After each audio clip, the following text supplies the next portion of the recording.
Good afternoon, everybody. And we've made it to Wednesday at 2:30. It's our final session of PDMI East. Thank all of you for being here. I'd like to thank all the folks who made so much time to visit these sessions. You're my favorite attendees, always. The folks who come to the most sessions, they make my job worth it. So we're excited that we were able to serve so many of you with so much good content. And quick note, all these sessions, if you missed anything, all these sessions should be online on our YouTube channel within the next, I'm going to give myself 4 to 6 weeks to work them up for you. So we'll be excited to share that with everybody. When they come out, you'll look at our social media. We'll let you know when they're available. So again, PDMI East, and we thank our sponsors. Most particularly in the educational sessions, we thank our sponsor Blue Water, who's sponsored the last 3 shows education. Blue Water has one last message to share with you, so here it is.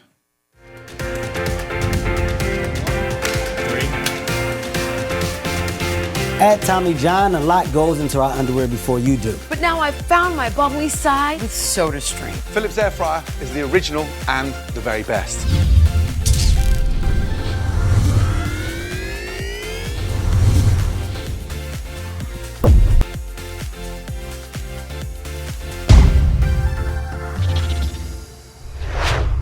Thank you again, Blue Water. I'm not sure if anyone's at table 4 right now, but you can go see if they are. Last session of the show, brand chat, finding the right agency and ad tech partners. Now, yesterday we heard from the agency and ad tech side and their perspective on the business, what's happening out there. Today we were lucky and able to bring us 2 brands to talk about what they're looking for out of their agencies and ad tech partners. It's funny, we have Mike Rabinovitz from Echelon, and we have Rich Thompson from Burger. Now, Mike is new to us, and thank Blue Water. Blue Water brought Mike to the show last year. We brought him back this year. He does such a great job. Rich, on the other hand, I wrote a story about Rich in Response magazine 20 years ago. Yeah. When you worked for DuPont. That's right. And then we wrote another story about you in like 2013-ish, 12? 2018. Yeah, there we go. So Rich is back at the show for the first time in 7 years, so it's his first PDMI event. He was a longtime Response Expo guy, so it's great to have him. And of course, Chris Foster, our fearless host of Take 20. He'll be on, he may or may not be on the air next Wednesday. I might be hosting his place. I've got big shoes to fill. But Chris hosts Take 20 every other Wednesday for us. He's our Brand Response Council Chair for Modern Postcard. So guys, take it away. Great, thanks so much. And started, I got a couple of toasts. First, if you've got something to drink, I'd like to do a quick toast to Tom and to John for PDMI. This is the only business conference in business community where I think we get more value because our business connections not only help our business grow, but our business connections turn into personal friends. So congratulations, gents. Thank you, Tom. Thank you, John. And the second toast I have is for all of you showing up at the last educational session of the day. Congratulations. Give yourselves a hand. If you got them. Come on, let's go. All right, so it's a big question, and all of you in the audience want to know the answer. What do CMOs want from their agency and vendor partners? Right? We've got a multifaceted and multi-layered performance marketing universe where you have ad technologies, you've got agencies, you've got CMOs who have green teams, CMOs who have experienced teams, you have experienced CMOs who are trying to learn ad tech, you have new agencies who are trying to learn about CMOs. So it's a really interesting play where there are no definitive answers. So what we're going to hope to do today is to kind of give some direction. Is my mic on? Issue. Right? That's a little bit better. So what we're going to try to do today is to give some direction as to how some of these decisions are being made at the CMO level. We've got 2 great CMOs. And before we jump into the presentation, if you guys could introduce yourselves, the business that you're in, and your role within that. Rich, let's start with you. Okay. My name's Rich Thompson. Tom kind of introduced a little bit here, but I'm currently the Chief Sales and Marketing Officer for Burger Boat Company in Manitowoc, Wisconsin. No, we do not make hamburgers, and we do not put them in boats. We are a 160-year-old plus yacht company. We've been in the commercial vessel business since 1863, since Abraham Lincoln's been president, and we currently are in the business of making yachts and super yachts up to the 180-foot size. Prior to that, I've been in executive leadership positions for DuPont, Newell Rubbermaid, ITW Welding, and have created a number of different sales and marketing groups and campaigns for those organizations prior. And if each of you put a business card in a bowl at the end, you register to win a free 70 million yacht or a picture of a 70 million. A picture is more likely. So, Mike. Do you have gyms in these yachts, I assume? yes, as a matter of fact, there's a 180-footer that we're making that has a full-size gym. I know someone who could help you. That's a great, hey, let's talk. Partners. Brilliant is what- idea. No, that's a great idea. No, seriously. Yeah. Okay. We have our products on like Our Margaret. deal's been done. Thank you very much. So, hi, I'm Mike Rabinovitz. I'm the CMO of Echelon Fitness. I hate saying this, but it's the easiest way to explain. We are like Peloton, but much, much better. We do bikes, rowers, connected mirrors, strength machines, recovery products, the whole gamut. Our main goal is to help our members achieve their health and wellness goals, and that's what we try to empower them to do every single day. Background is in brand marketing, spent time at General Mills, New Balance, and Hershey before coming to Echelon. So excited to be here and sell some boats, or excuse me, some Equipment for boats. equipment for boats. Sell some boats by selling the fitness equipment in the boats. That's fantastic. We have to talk. All right, we're going to get started. So this conversation is going to be broken into 3 acts. The first act is going to talk about the ad tech landscape, or the MarTech, tomato.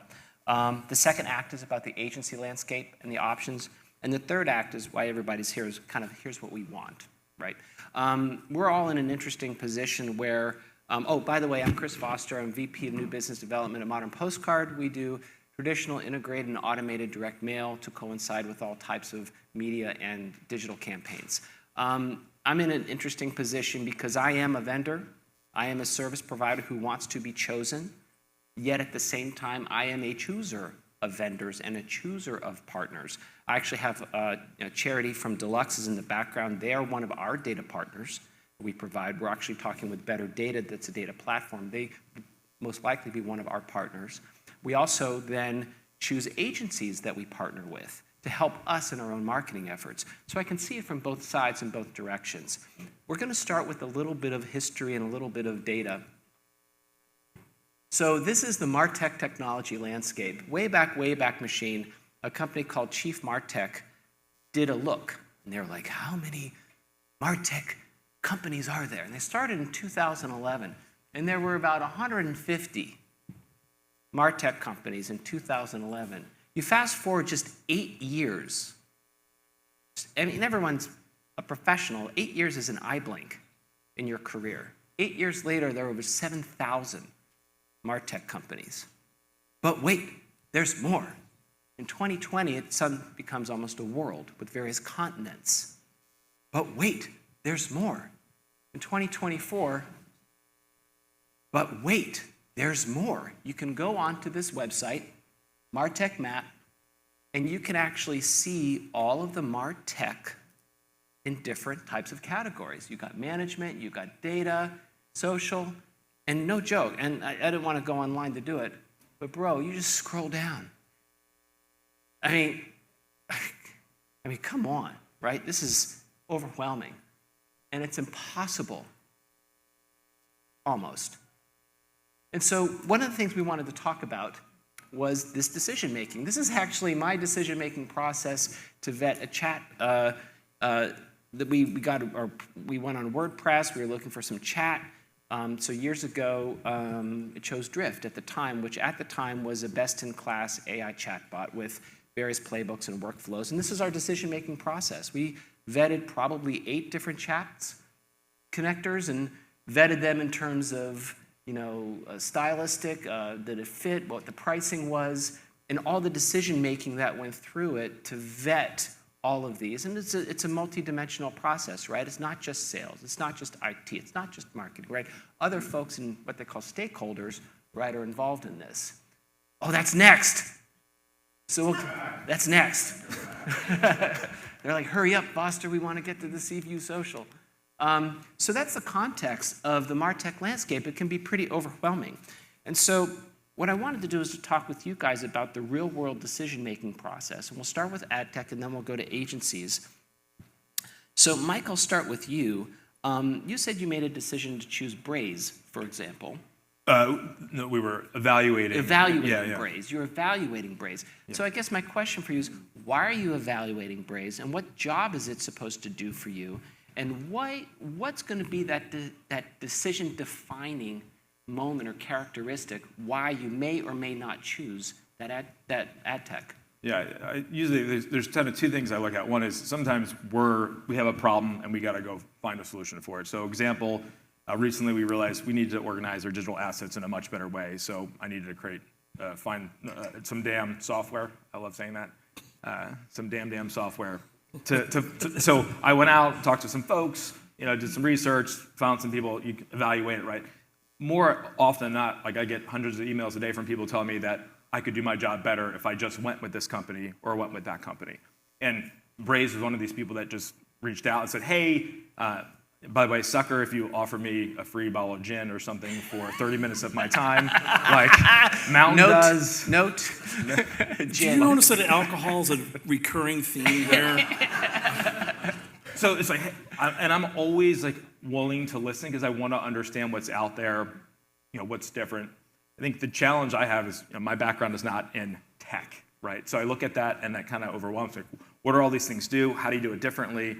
And I think the biggest challenge is getting these people to help articulate clearly why their platform may be better. And not only does it need to be better, it needs to be better enough that I want to go through the trouble of actually, either switching, implementing, et cetera. So that's usually the biggest challenge I have is one, understanding, is there a need that I'm really, that they have that I didn't know I needed? Can they convince me that it's something that it's worth my time? And then the third, which is like, do I like them? Do I think they're selling me something because they actually genuinely care, or are they just trying to meet their end of Q1 quota? Right. I'm going to get back to that in terms of that feel that you get with them. But Rich, I'd like to ask you, as a CMO now, formalization is relatively new. You've got to build a team. Right now, are you a team of one? Well, if you add in our salespeople, it's maybe about a team of three. So. Team of three. So are you looking to build a marketing team? And if so, are you looking to build ad tech along with that marketing team? Yes, it's going to have to be done. Now, in typical situations, and I was talking to both Chris and Mike about this earlier. I was in a realm of selling millions of products a year. Now I'm in the realm of selling one or two that have to be built over a 3 to 4 year period. And the complications of selling a product like that are diverse. And even though that doesn't change any of the complications of something that Chris or Mike does, it doesn't at all. It's just a multiplication of it. However, the area of focus with this particular consumer is much more dynamic. Now, if you look at the issue, ad tech still has to be part of this, because even though, let's say in the case of Mike, which would probably be you'd be looking, hopefully addressing millions of people, when you're selling a super yacht, you're addressing this. Maybe in that size category, you're dealing with only 2,000 people in this entire planet that would ever think about that. Now, it does not mean that they're not susceptible to being manipulated or motivated by certain things you can do from a marketing standpoint. So ad tech will have to be part of it. What's the mix? We're not sure, because some of these people are already waking up in the morning. And I was joking around with Mike earlier. There are customers in our business that go, a yacht would be nice. And they suddenly give us a call, and they give us a call for a 150-foot yacht that's around $50 million. I try to think about, should I buy that toothbrush at Costco? You struggle with that. But ad tech will be part of this. What level and what mix of it will be very, very dependent upon what we learn and research about our particular customer base and how they react to it. So I love that, and I'd like to stick with you if you don't mind. When you think about the decision-making process for this, is it you that's making that decision, or are you looking for invaluable or decision-turning guidance from your team? I would say it's a mix of both. Typically, any of the agency partners that I brought on in the past went through an entire vetting screening process up front. There were probably no more than 20 to 25 different questions that they had to bring in. My team would analyze that back with myself. I'd have to look to figure out from a fit standpoint, are they going to be able to understand our business? Are they going to be able to understand our consumer? Will they work with us when we present research and data? Or will they have a tendency to run off and ignore? And there's nothing worse than a rogue agency that says, geez, I've got a great idea. I don't think I've told you this story, but one time I had to take an agency on that I had to adopt. And there was a creative agency leader, and he said, I went through this 4-hour presentation of where our brand was, what the research is, and we want to be sure that the client is wagging the tail. We don't want to have the tail wagging us. And I would implore you, if you're a CMO in this audience, if you're the opposite way, start rethinking that now. Because in this case, the agency creative director came over and he goes, it's really great that you talked about this. Boy, I'm really so glad that somebody's really excited about their brand. And boy, he goes, I just got one question. How far can I push it? And I'm looking at him like, you're no longer our creative agency director. There's no way I'm going to work with you. Because if you're telling me, I just gave you the box to work in based upon what we learned about our audience. And you're already asking day one of how far you can push it outside. What do I want to continue to work with you for? We ended up having to go to the agency and go, bring in another one. I don't know if that's happened with you, Mike. I think, Mike, before you answer that, I'd like to ask you about your marketing team and the ad tech that you guys think about and how you work that decision-making process through and what you're looking for your team to give you. So we're a relatively small team, about 14 folks, and our business is a bit divided. We have certainly the D2C component, but also a membership component, right? So we're thinking about how do we continue to maintain our memberships and keep them happy. So there's a couple different sides. So I'd usually have an expert who I can go to and say, hey, if this is a CRM system, the membership marketing person, hey, can you help me understand this? If it's like reviews, I can go to the D2C person and say, hey, this is a review platform, what do you think? But I'd say one thing that I've learned in this space is it's relatively, these decisions aren't big in that it's usually software as a service. It's usually out in 30 days, and it's not terribly expensive for the most part. So a lot of this is just, if you have the bandwidth to do it, right, and the switching costs aren't too high, we try to explore as much as we can because, again, it's not like we're taking a giant, new creative agency that's costing millions of dollars. This is some cool software that for $10,000 a year, it can help you do X. Right. Okay, let me see, let's talk about it. My biggest challenge is because we're a small team, someone comes to me with that idea. The cost isn't really the issue. It's to really maximize the value of that. I need someone who's focused on that on a daily or weekly basis. And usually the team doesn't have the bandwidth to do it. So you could offer me something and that could sound like a great opportunity, but unless you can manage that for me, I don't really have the ability to maximize the value that your platform's offering. Sure. So it's less about the cost, at least as I see it in the MarTech landscape. It's a lot of really good solutions. It's just taking the time to really get the value out of the tool.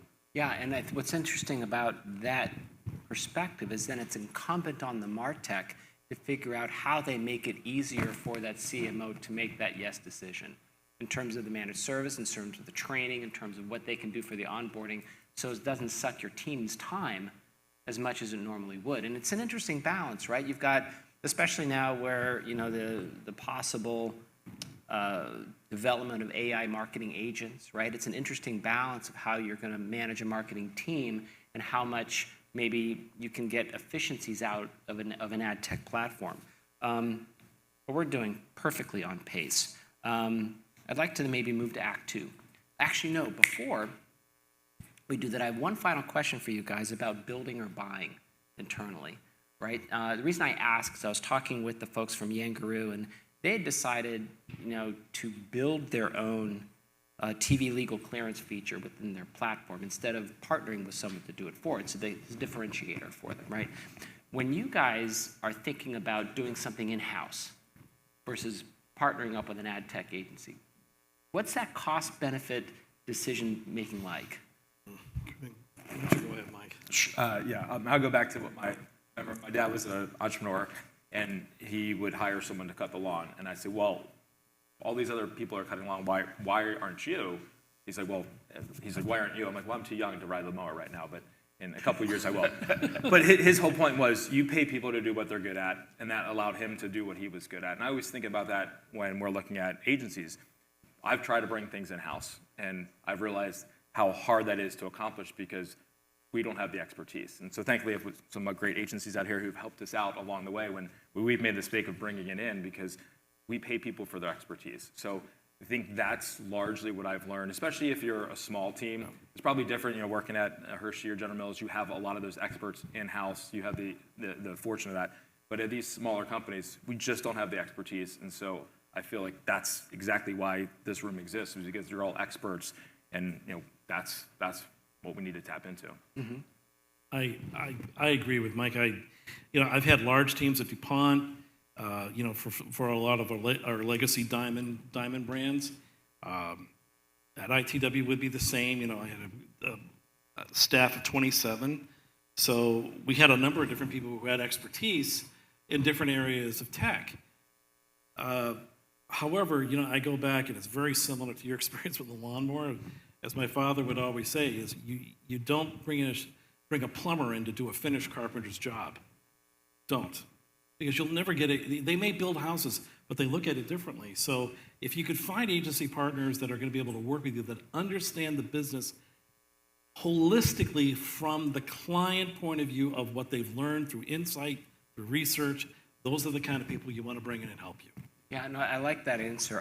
In our experience, too, we've got a relatively small marketing team, and I opted to go for a B2B digital marketing agency instead of hiring a digital marketing manager. Because the agency would be able to be more nimble, more expert in different areas. Clearly, with salary, benefits, and comp, et cetera, they're less expensive over the year. And it's a line item in the budget, but it's not another hire.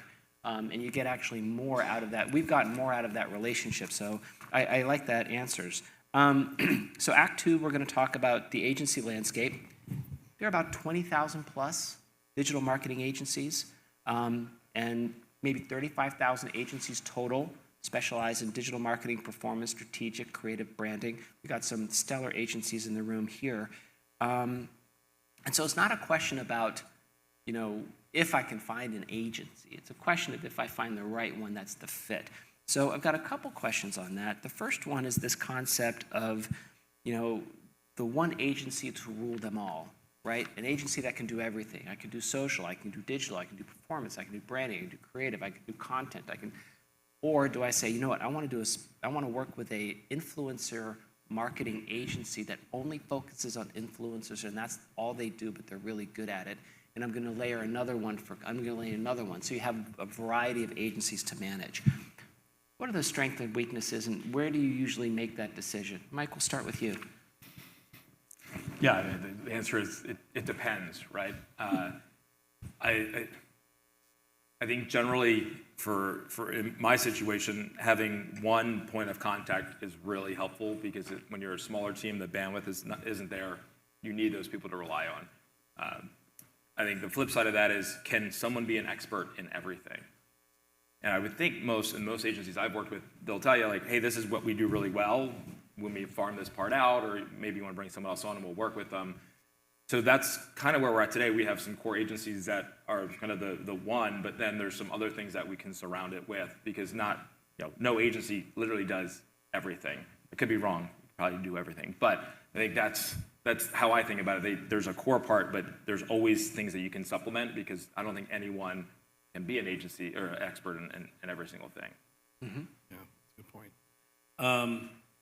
I've lived in that sphere a couple of different times. I would say, like, for my experience at DuPont, we had $1 billion SBU built around the Teflon brand, but we had one agency of record, and that was Young and Rubicam in New York when it was Y&R, not the alphabet soup mess that it is today.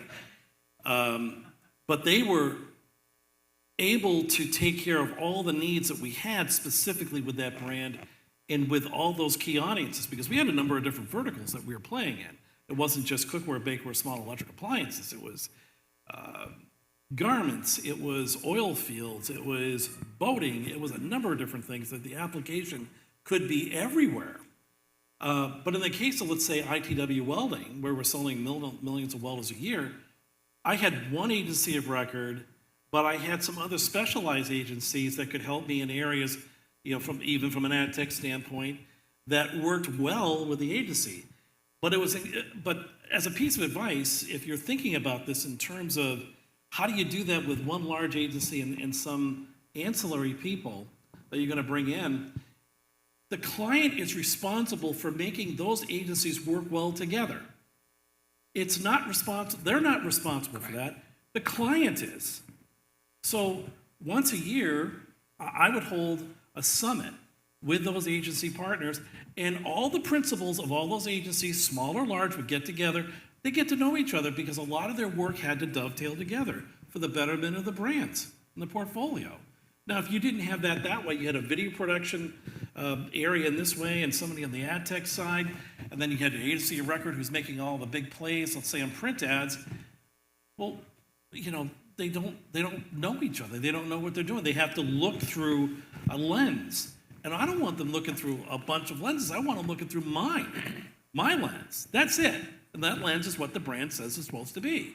So we had a brand hierarchy document for each of the brands that every single agency had to live by. And that hung in their offices.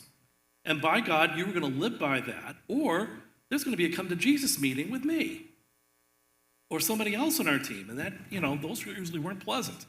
But however, because we wanted them to work, they all worked well together. And they had an interest in that.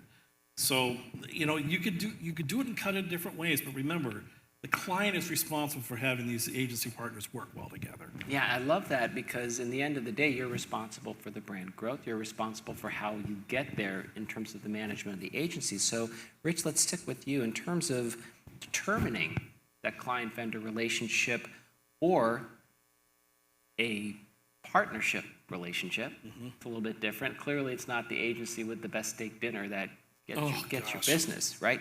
It's the idea where you want to trust somebody, and I think everyone realizes that a relationship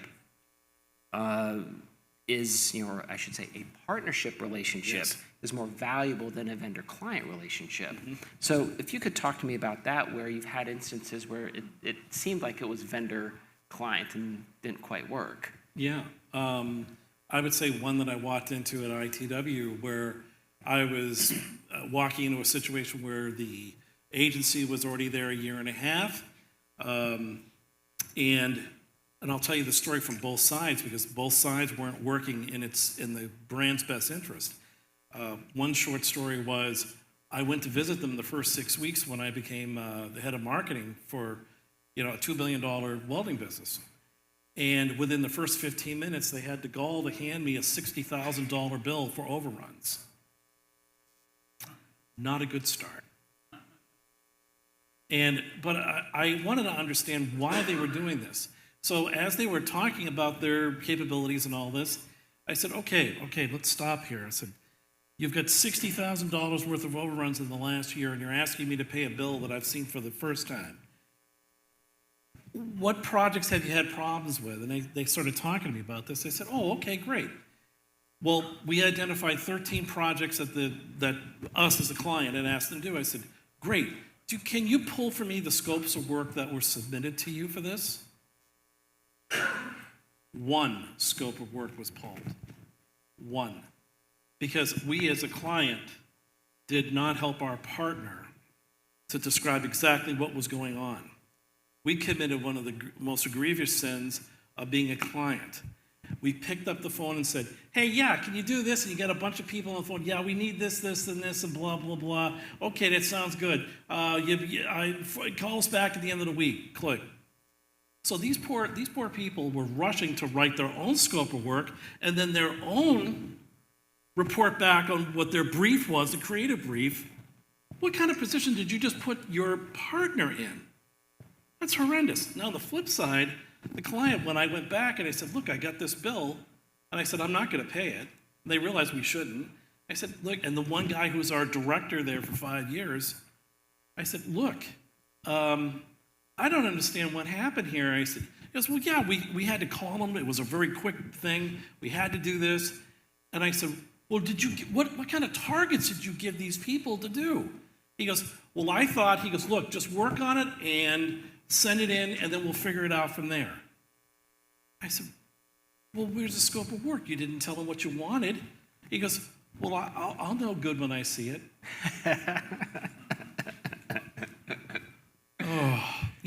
And then you think about what's happening is that the agency partner got so used to working with a dysfunctional client that they were becoming dysfunctional themselves. Right. If it's a vendor partnership that goes beyond vendor and to say this is an agency partnership with a partner client, you act differently, you speak differently, you respect them differently. Well, and also too, in just in the landscape, in the field of humankind and your human lives, relationships are between two people, right? If a relationship is dysfunctional, whether it's a marital relationship or family or a friendship or a business, it's both parties that are responsible for the dysfunction if it's a true relationship. Right. So Mike, tell me about that for your experience. Yeah, please, Yeah, so from we need your to start with your mother. from your perspective, when you're trying to vet differentiation or features versus trust and what you think might be a partnership versus vendor-client, how does that play out for you? I mean, there's most of the stuff we do, like if I think about the MarTech stuff, like most of those are transactional relationships. It doesn't really matter about the relationship, right? I want to understand if I'm getting value, there's some support, but that's not important. What's important is the people I'm going to be working with on a daily or weekly basis. I think that's what's... It's impactful to the business, really materially impactful. Correct. And so that's where I feel like, and this is going to sound awful, at the end of the day, right, media agencies, creative agencies are all largely the same, right? There's some people who maybe can think a little bit differently, or maybe there's a little bit of a secret sauce, but by and large, like, they're not going to take your brand from here to here by themselves, right? It's about the relationship that you have working with them. And I think you get the most out of your agency partners when you have a great relationship, because the two of you, like, you can't have the agency tell you where the brand's going to go. No. And you pay the agency because you don't want to be the only one saying, like, you need to have that two-way street. And I think that's where, it's really ultimately at the people at the end of the day, because all the tools that they have, again, are largely the same that all these other agencies out there have.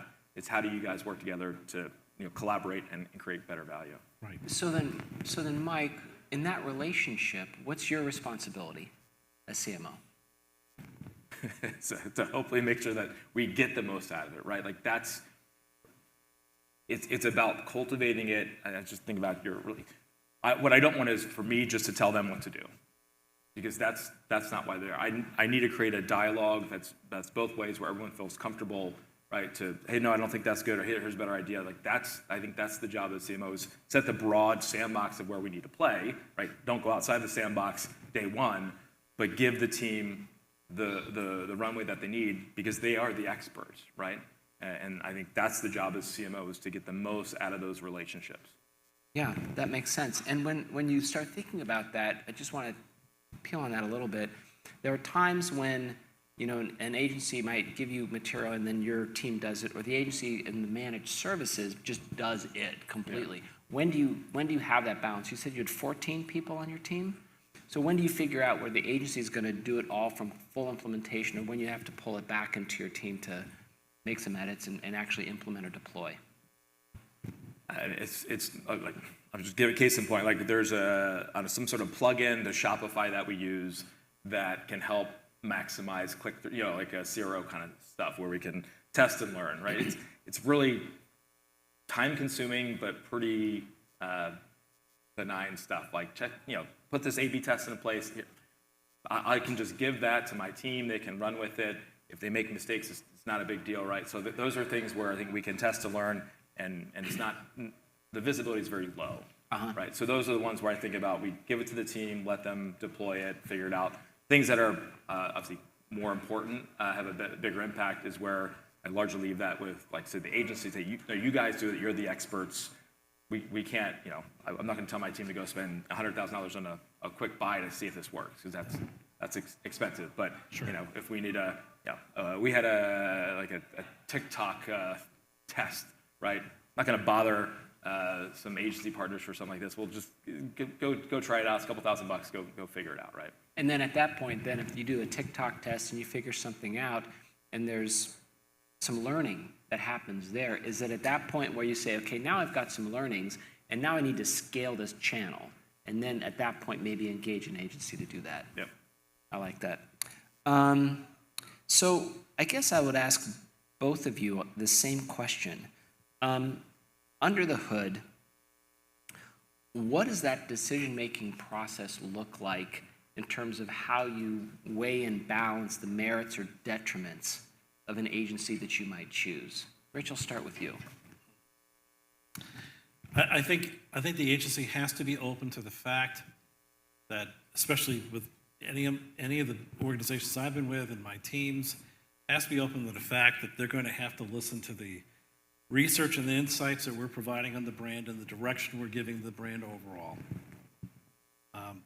If they're not going to, then that's not going to be a relationship that's going to go anywhere. Mm-hmm. It just won't. And it won't be based upon opinion. It won't be based on feeling, because feelings aren't facts. It's not going to be based on what we did before. It's going to be based on what we've extracted through really good research on the individuals from the targeted people that we need to know about, both customers and non-customers alike. They have to be open to that.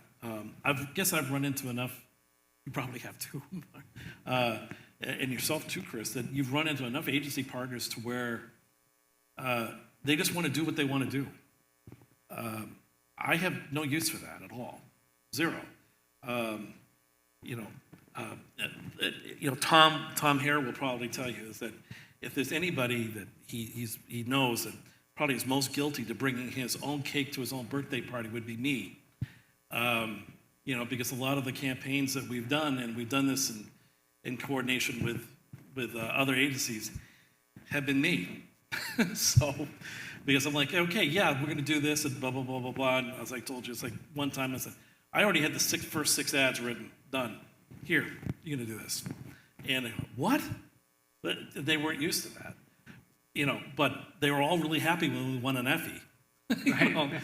But the thing is that those partnerships worked best when we were centered around what we learned, what we really learned, and what we wanted to put into motion. Mm-hmm. And if the ones that didn't were the ones that just kind of felt as if, yeah, we want to give it a new vibe, new edge for this, and a new, like, oh man, I don't mind a vibe or an edge, but stay within what we've learned to give the vibe and the edge. It's like you can have as much fun with it as you like. Just understand that we do have guardrails. Yeah, and you have a boundary. And so from our experience at Modern, we've gone through a couple of different B2B agencies, and it's different than B2C, right? Yeah. B2B is very specific. We're about lead generation. We're about creating value. We are not about, per se, volume of leads, because we need quality of lead. We need a higher conversion rate for our sales reps. If we dump, and we did this before, we did some lead magnets and stuff like that. We flooded them with a bunch of emails, and they were crappy-ass leads, and that's not helpful. Yet we don't want 2 leads a day, because that's not helpful, because then they're starving, right? So we have to find that balance. And we worked with an agency, and the life cycles we outgrew, or our needs changed from that one agency, and they were very good at this one thing. And they served that purpose and did that job. And then we suddenly, as our business evolved, we needed other things. And so we needed another agency who was better at those things.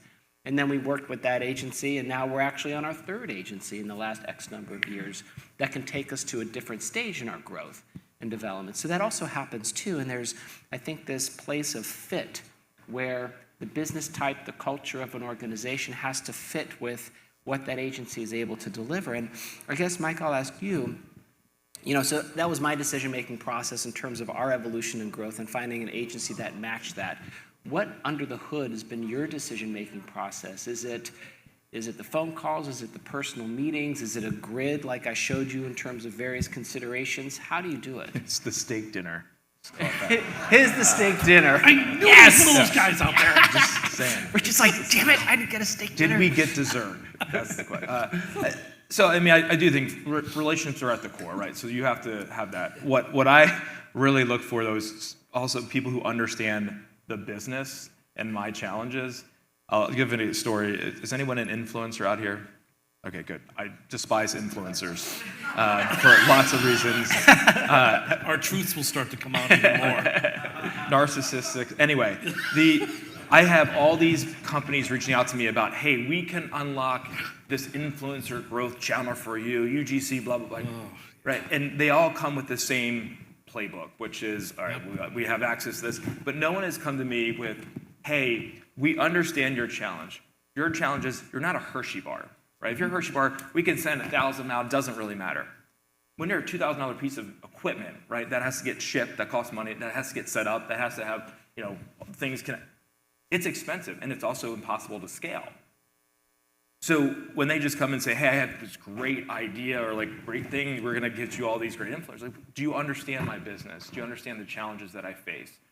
So I look for, one, the relationship, but then someone who's actually willing to understand or take a little bit of research before they come and say, hey, we recognize your business is a bit different than selling Snuggies, right? It's a very different model. So here's how we think we can help you differently than someone else. Now, so a question on that. Are you more prone to, put your ear in and give more time to an agency that says, hey, I understand that your customers not only have to invest in this equipment, but for Echelon Fitness, I mean, as a consumer, it's actually an investment in yourself. That's a commit. You buy that piece of equipment, you better use that piece of equipment. Suddenly you're adding hours to your day or changing hours to your day. So there's a whole psychology of that purchase where that customer realizes they're committing to themselves. The purchase is kind of a bagatelle. It's off the table. It's their own commitment to their fitness. So if a client or an agency comes in and says, I kind of understand this and this is what I'm thinking, it could be a risk because that might not be what you're thinking. But is that okay? Yeah, that's what I want, right? Because there's a sea of sameness out there, right? There's 30 emails in my inbox talking about the same thing, right? And I'm trying to figure out how are they different. Because honestly, I don't know enough about each one of these platforms to understand. I need someone to help me, what is the problem that they're solving, and help me understand quickly why this is better, best for my business. If not, I can't parse between all the stuff that's out there. Yeah, that's awesome. All right, so sea of sameness. That's a I probably insulted brilliant somebody, phrase, actually. By the way, you heard it first in PDMI. That's the yacht business right now. Sea of sameness. Sea of sameness. So we're now going to move into Act 3 and wrap this up. Agencies and ad tech vendors, they all want the business. And you probably can tell, I'm an optimist by nature, right? I'm a believer in the human goodness, right? So I do think that most client agencies and partners, they want to do the right thing. I think you generally want to do the right thing for the people that you're working with. And the job is to help those clients be more successful than they were before and more successful than they would be otherwise in terms of working with you. And then, of course, has to realize a return on investment. So the dollar that you spend and invest gets you more than that dollar just by choosing them, right? That incremental value. So, Rich, I'll ask you, specifically for the audience, what would be the actions, behaviors, or attitudes that would disqualify them from being chosen by you? Bringing my team and I to Red Lobster. That's awesome. But, Mike made this comment, and you made a comment about a steak dinner. This is just one very generally. I was going through a kind of an agency review at one of the larger employers I was at, and the team before was used to going through agency conversations when they were first brought in, really depended upon how well they got together, how well they talked, if it made them laugh, and it was usually some kind of big dinner at the end, a steak dinner, right? And a lot of the decisions were made based on that. You know, where mine's more scientific. I want to know about, okay, how do you do this? How do you do that? Give me some examples of this. I'm not going to ask you to do speculative creative, because I will never ask an agency to do that, because I find that repulsive. For you to know very little about a client and then go out and try to show me an ad campaign that It's you can do. irresponsible. That's irresponsible and it's wrong. A client does that and you're an agency, don't participate. Do not participate. Because those people, if they were to ask you to do that, you'll never know what they're going to do with those files. Never. That's just wrong from a client side.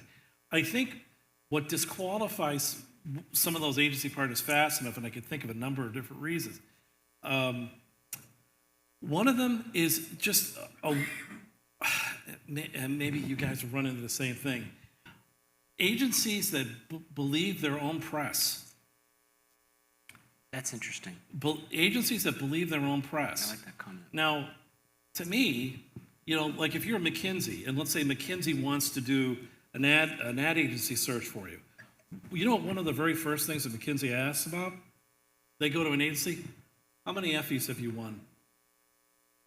How many Cannes Lions Awards have you won? Very first two questions.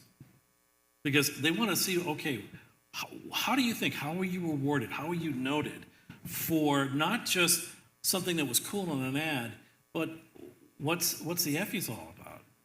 That's about efficiency. That's about efficiency. That's about performance marketing.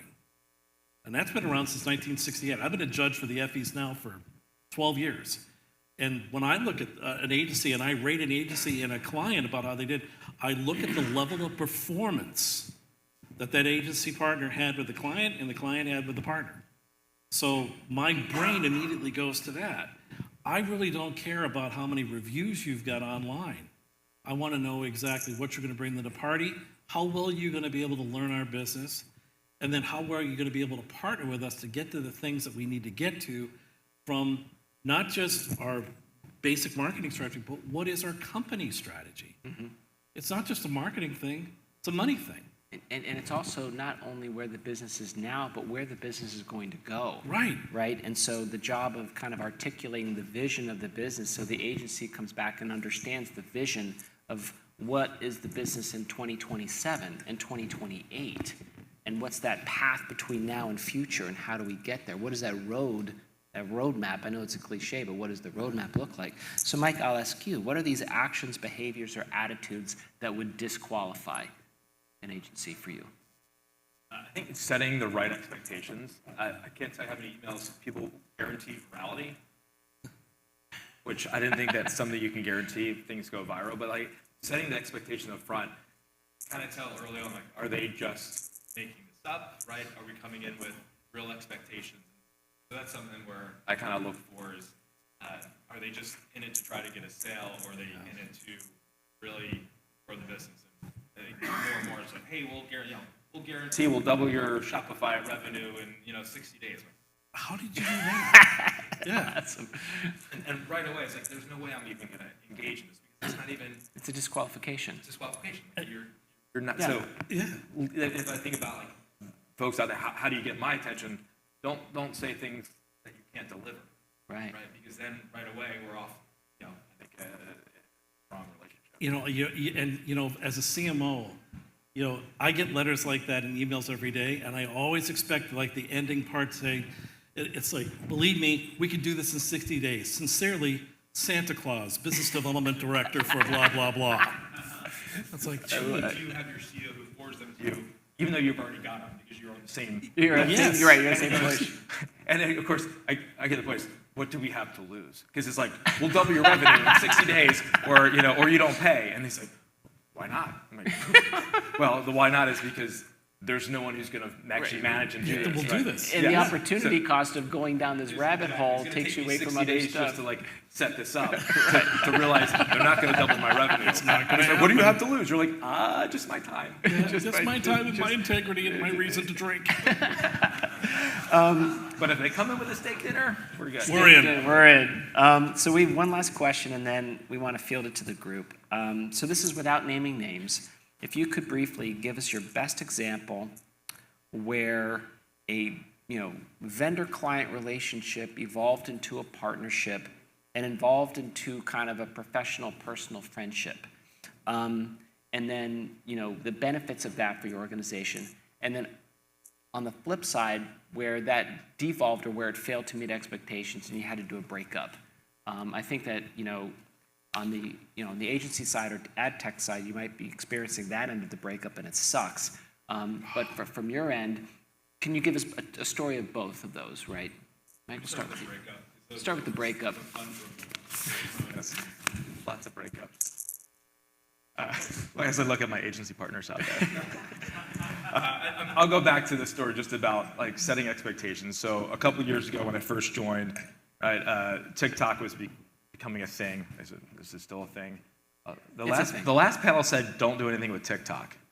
But anyway, so I think TikTok's still a thing. It's still live. But everyone like trying to figure out how to crack the channel. And they're like, hey, we got the secret sauce. We're gonna do it. And they came in and they said, we're gonna blow this out of the water, right? Guaranteed virality. Get in there, 4 months later, nothing had gone viral. So it was a very easy breakup, right? It's not me, it's you. You set expectations that weren't possible. But that's good because we came in. If they came in and said, "Listen, here's what we understand your business. We understand TikTok it's challenging for $1,000 products, especially things like TikTok Shop because it's just not the right market for it." But I said, "Hey, listen, we know this space really well. We don't really know we haven't done necessarily your type of product, but let's partner together. We'll use our insights. We'll figure this out." Right? That would have been a different relationship starter. But because they said, hey, we know this, we're cocky, we understand this channel, we got the secret sauce, we're going to, 120 days later, it's like, That's an easy breakup. Easy breakup. So I think it's just setting the right expectations coming in that will make the relationship work. Which I think also is truth about character. Yeah. I agree. Right? I will not cook dinner 6 days a week. So Mike, do you want to talk about breakups? Do you have a good story? And also on the flip side, if you've got one where it's a really happy ending story, right? Happy ever after. I do. Where we all have done 180 I tell you what, together, I've got having a dinner. breakup story that turned into a happy ending. Why don't you do that? How about that? Okay. When I started at DuPont, we had Y&R as an agency. And So where's the meet cute? Is there a meet cute in this? Meet cute? No, well, maybe. Is this thing on? Maybe it could be. But when Y&R started with us, embedded in Y&R is maybe a tool that you guys have heard about. It's called Brand Asset Evaluator, or BAV. And I took to this like you won't believe. I mean, it is the psychology of branding, and I have never, ever, ever found a finer tool than to analyze brands. And they analyzed about 65, 70,000 brands across the brandscape across the world. And they had done a beautiful job at looking at different DuPont brands and the diamond brands, as we called it, and gave us a purpose and an exact direction based upon the pathways to trust. Now, without getting in all this, there's 15 different attributes out of the 72 that they list that are developed in developing ingenuity, integrity, heritage, and others. And we used that to develop a fantastic campaign. And it moved the needle. We made a bunch of money. We were very profitable until there was an edict that came down from our CEO at DuPont and said, no, there's just too many agencies across DuPont. We got to get down to just one. So they had picked another WPP partner. It was Ogilvy One. And we're going, oh, crap.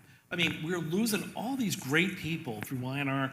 Now, the Ogilvy One people were fine, but with Ogilvy One, they were pissed off that Y&R had BAV. So these geniuses try to develop this really crappy, complicated look-alike called Brand Z. I mean, and it sucked. It just was awful. You couldn't figure out. It was like, what is this? It was just so hard to figure out. And they were trying to sell it to us. And we're going, we've got 8 years worth of BAV information we can't use. So as it turned out later on, that I was able to take that relationship, especially with Michael Sussman, and I can't thank Michael Sussman, who was the CEO and a PhD psychologist that put this together. He became one of my better friends. And Michael had put this whole universe together, and I was able to take that and then bring it to other employers. And we had brought that to ITW Welding, and it was interesting because Michael had decided to leave the business for his own reasons, and we were still able to influence other platforms within ITW to use BAV and had major success, not just in their marketing, but in their growth from just a top line and a bottom line standpoint. So as much as I missed them at DuPont, I was able to bring the tool along and bring the people and the relationships along and affect other businesses in a positive way. And I'm forever thankful for Michael having me learn this, because after he left, it was a funny story. Another woman had come in and kind of taken Michael's place. She was very good, and she was presenting the yearly BAV to our larger group. So I got to a point where I'm standing up and I'm pointing out different things in this, and I sat down, and this woman leans over to me and she goes, "It's embarrassing when the client knows more about the tool than I do." Yeah. And it was a good joke, but at the same time, we were able to keep those relationships, and I'm just so happy that it had such a great effect on our business and helped us create campaigns that really moved the needle. No, and I love that. It kind of goes into full circle at the very top of the discussion where, professional connections turn into personal friendships that create value not only personally, but also for your business that you carry through. And wherever you might go in your career, you bring those relationships with you, right? That's wonderful. Hey, how about a hand for these guys, right? Come on.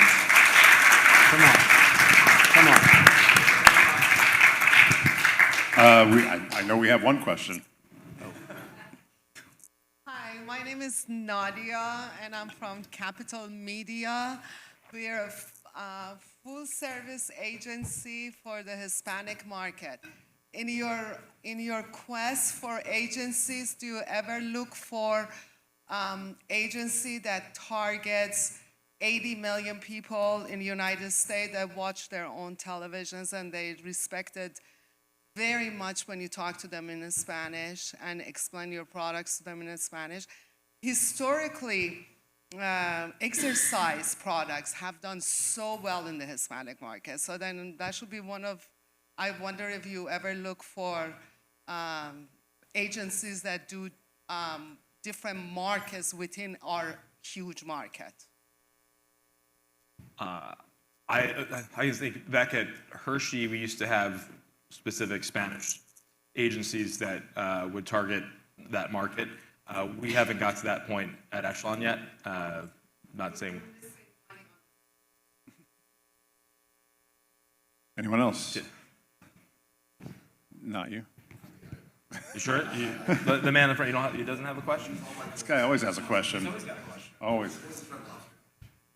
Well, Tom, to answer your question about the 80 million, in the yacht business, we typically only target the person who owns the TV station. Well said. Thank you. All right. That's right. Anyone else? 10 people you can market now. That's exactly That's right. right. Now you got 10. I think we're all ready to go, right? It's 3:30. I think we're ready to go for that CU social. Can I have the clicker back?